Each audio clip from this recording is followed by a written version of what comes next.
ကျဲဥအစိမ်းတောက်ခြင်းဟာခန္ဓာကိုယ်အတွက်အာဟာရဖြစ်စေနိုင်ပေမဲ့ကောင်းကျိုးထက်ဆိုးကျိုးကပိုများတဲ့အတွက်ဆရာဝန်တွေနဲ့အာဟာရပညာရှင်တွေကတော့လုံးဝမတိုက်တွန်းပါဘူး။ဘာဖြစ်လို့လဲဆိုတာကိုအချက်လက်တွေနဲ့ရှင်းပြပေးပါမယ်။နံပါတ်1ပရိုတင်းစုပ်ယူမှုထောက်ဝက်ခန့်လျော့နေခြင်းကျဲဥကိုကြက်အောင်ချက်စားပါကခန္ဓာကိုယ်ကပရိုတင်းတက်ကို90%ကျော်အပြည့်အဝစုပ်ယူနိုင်တော့လဲအစိမ်းတောက်သုံးပါက90%ခန့်သာစုပ်ယူနိုင်တာကြောင့်အာဟာရဓာတ်လေတွင်ဆုံးရှုံးမှုများကိုဖြစ်ပေါ်စေပါတယ်။နံပါတ်2ဗီတာမင်စုပ်ယူမှုကိုအနှောက်အယှက်ဖြစ်စေခြင်းကျဲဥအစိမ်းရဲ့အနှစ်ဖြူမှာအဗီတင်ဟုခေါ်တဲ့ပရိုတင်းတစ်မျိုးပါဝင်ပါတယ်။အဲ့ဒီဓာတ်ဟာခန္ဓာကိုယ်အတွက်မရှိမဖြစ်လိုအပ်တဲ့ဗီတာမင် B7 ဘိုင်ယိုတင်ကိုဖျက်ဆီးထားပြီးတော့စုပ်ယူရခက်အောင်လို့တားဆီးတတ်ပါတယ်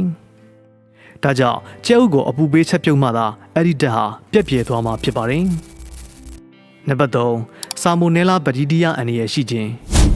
ကျဲဥအစိမ်းမှာပြင်းထန်တဲ့အစာအဆိပ်သင့်မှုကိုဖြစ်စေသည့်ဆာမိုနယ်လာဘက်တီးရီးယားပိုးပါဝင်နိုင်ခြင်းအလွန်မြင့်မားပါတယ်။ကျဲဥခွန်တန်းစင်နေုံများဖြင့်မလုံလောက်ဘဲနဲ့ကျဲဥအထဲထိပိုးဝင်နေတတ်တာကြောင့်အပူနဲ့ကျက်အောင်ချက်ပြုတ်မှသာအဲ့ဒီပိုးဟာတည်စေနိုင်မှာဖြစ်ပါတယ်။နံပါတ်4ပြင်းထန်တဲ့အစာအိမ်နဲ့ဥလန်းချောင်းဝေဒနာများဖြစ်နိုင်ခြင်း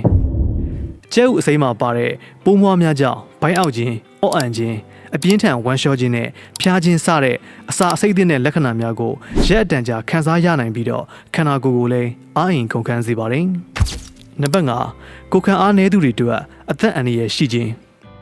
ကျန်းမာတန်ဆွမ်းသူများအတွက်အစာအဆိပ်သင့်ရုံများသာဖြစ်နိုင်တော့လေကိုယ်ဝင်ဆောင်မိခင်များကလေးငယ်များတက်ကြီးရွယ်ဦးများနဲ့ယောဂအခန့်ကြောင့်ကိုယ်ခံအားကျဆင်းနေသူများမှာတော့အဲ့ဒီဘက်တီးရီးယားပိုးကြောင့်အသက်အန္တရာယ်ထိစိုးရိမ်ရနိုင်ခြေရှိပါတယ်။နံပါတ်6ကျဲဥအချက်ကပုံမဘေးကင်းပြီးတော့အာဟာရဓာတ်ဟာလည်းတူညီခြင်း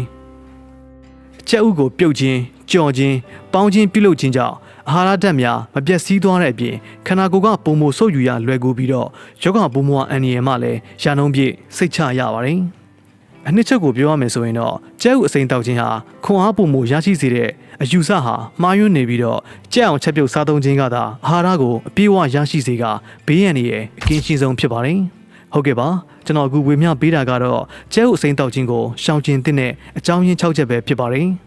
ဒီဗီဒီယိုလေးကအကျိုးရှိတယ်ဆိုရင်တော့ like share subscribe လည်းလုပ်သွားပေးပါအောင်ခင်ဗျာ